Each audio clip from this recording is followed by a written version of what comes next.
saya dari dulu udah ngomong, Kementerian Lingkungan Hidup duduk bareng sama PUPR. Hitung berapa kebutuhan proyek nasional ini tanah. Perhutani nyiapin berapa. Dari perhutani nyiapin berapa itu ada pajak loh Pak.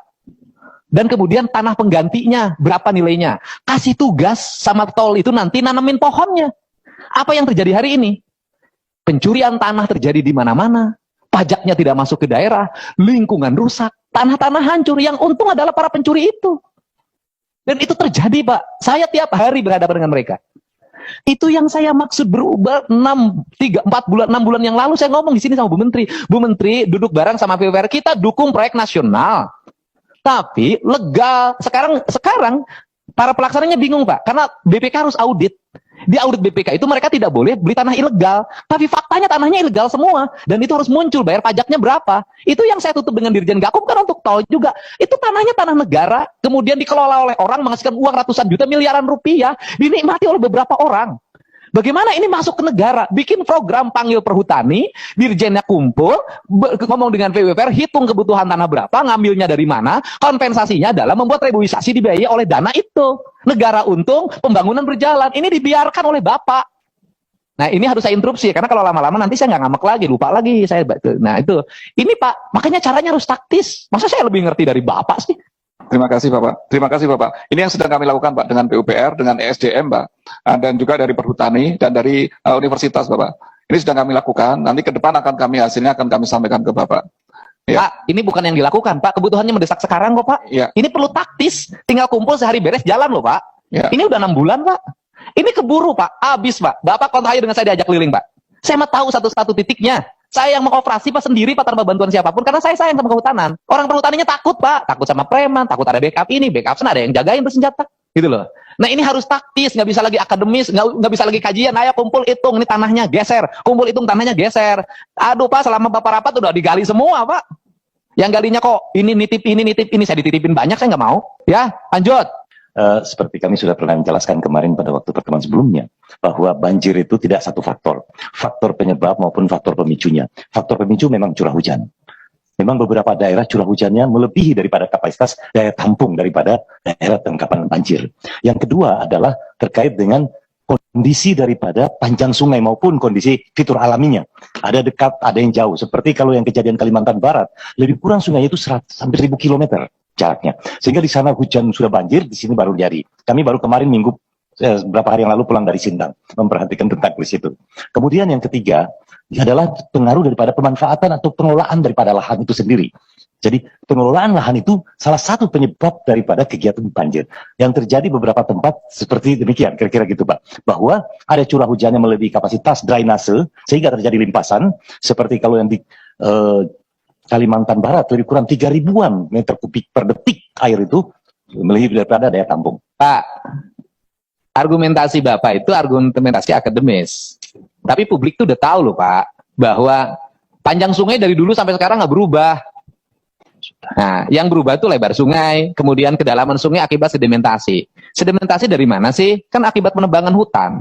Nah, kemudian menurut saya KLHK tuh coba kalau nggak jujur terus dalam memberikan jawaban, sampai kapanpun ini nggak akan selesai masalah. Kan kita ini penyakit nih. Kalau penyakit ya akui saja. Kalau liver ya liver. Kalau kanker ya kanker. Kalau diabetes ya diabetes gitu loh. Jangan dibikin argumentasi yang lain. Kita ngerti loh Pak. Kita ngerti. Bapak, saya gini aja. Harusnya Bapak jelasin. Bapak jujur deh. Kawasan ini dulu hutan lebatnya sekian. Sekarang mengalami perubahan. Jadi perkebunan sekian. Jadi penambangan sekian. Jadi gundul sekian. Curah hujan ini nggak bisa ditampung nih. Oh di sini karena hutannya nggak ada. Airnya cepat ngalir ke sungai. Membawa tanahnya kemudian menjadi sedimentasi. Jadi naik ke permukaan. Ditambah lagi jumlah pemukiman yang semakin banyak. Pemukimannya dekat sungai. Pemukimannya di daerah rawa. Akibat kesalahan tata ruang. Sampai kapanpun gini dikasih jawaban begini nggak akan kelar. Menurut saya, jawab secara jujur. Kalau memang terjadi pengurangan jumlah hutan yang berdampak pada gitu loh, curah hujan yang bisa tidak tertampung lagi oleh kawasan hutan, airnya cepat mengalir ke daerah yang lebih rendah. Berapa kawasan yang mengalami penurunan? Berapa kawasan yang mengalami perubahan? Berapa kawasan yang kemudian mengalami perubahan menjadi penambangan? Solusinya ke depan apa? Solusinya misalnya kawasan hutannya harus dipertahankan, mana lagi yang izin juga harus diperketat, dibuat regulasi, dibuat nota ke Menteri ATR, tata ruangnya dibenahin. Ini negara harus benar. Nggak bisa begini terus. Bapak enak di sini Pak, nggak kebanjiran, orang sana kebanjiran. Tinggalkan legasi yang baik buat generasi ke depan. Saya pengen birokrat itu jujur, kata Kiki jujur. Saya nggak akan kritisi anggaran 0, sekian, enggak. Tapi kalau urusan hutan, urusan banjir, urusan segala macam, saya akan ngomong keras. Saya dari dulu jawaban tuh banjir, tahun kemarin jawabannya itu jalan, tapi Bapak nggak ngasih solusi. Tugas Kementerian Lingkungan itu atau bersifat tegas. Sikapnya adalah menjaga lingkungan dan menjaga hutan. Seluruh dinas, seluruh kementerian harus tunduk pada rekomendasi Kementerian Lingkungan Hidup. Pembangunan ini tidak recommended karena akan mengakibatkan ini. Pembangunan ini tidak recommended karena akan mengakibatkan ini. Pembangunan ini tidak recommended karena akan mengakibatkan ini. Kawasan ini tidak boleh ditebang karena mengakibatkan ini. Sifatnya mutlak. Hukum alam itu hukum mutlak. Tidak bisa digeser-geser. Karena kausalitas. Resiko apapun harus diambil. Karena apa? Karena ini mutlak. Hukum alam nggak bisa ditafsirkan. Dan nggak bisa ada rekayasa alam. Untuk itu, fungsinya adalah menerangkan, memberikan sesuatu gambaran nih Pak, negatifnya ini, positifnya ini. Jelasin, tidak bisa Kementerian Lingkungan Hidup mengikuti keinginan kementerian lain. Kan seluruh kebijakan harus ada rekomendasi analisis dampak lingkungan.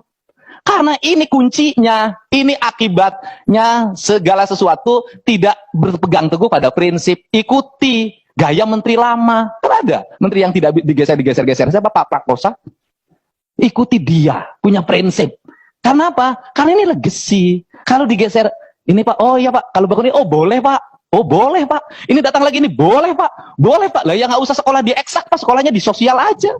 Nggak usah sekolah fisika, nggak usah belajar kimia, nggak usah belajar matematika. Karena lingkungan hidup itu fisika, kimia, matematika, dan biologi inti ilmunya. Sudah aja belajar ilmu sosial dan ilmu politik. Selesai Pak, sudah dirjen, nanti dijabat oleh politisi. Biar disesuaikan dengan keinginan dan kebutuhan serta perkembangan. Kan rusak negara ini Pak. Saya jawaban itu dari dulu Pak, udah dapat. Bapak ngapain disuruh ke sana kalau jawabannya itu? Saya tuh ingin dari dulu tuh, jujur deh, Kalimantan. Apa yang harus kita pertahankan hari ini? Ruas hutannya berapa lagi? Ini, kunci, jebret. Bagaimana cara nguncinya? RUTR-nya. Selesai. Tapi kalau nanti tiap tahun musim ini curah hujannya tinggi. Belum tinggi curah hujan Pak, belum. Curah hujan tinggi itu nanti Januari. Sekarang mah masih persiapan hujan.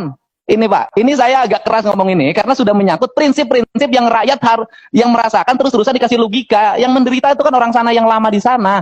Sudah nggak kebagian penghidupan, sudah habis kawasannya, sudah kebagian banjir. Tapi kan yang kaya-kaya bisa tinggal di Jakarta, bisa tinggal di Singapura. Orang sana Pak. Ini loh Pak, ini yang saya ingin para dirjen ini berkembalilah pada nilai akademik keilmuan yang independen. Dari independensi itu tetap harus disajikan. Persoalan nanti mau dipakai enggak, Bapak enggak berdosa, Pak. Gitu loh. Fisika enggak boleh mengikuti keinginan sosial, enggak boleh, enggak boleh. Makanya harus netral fisika itu.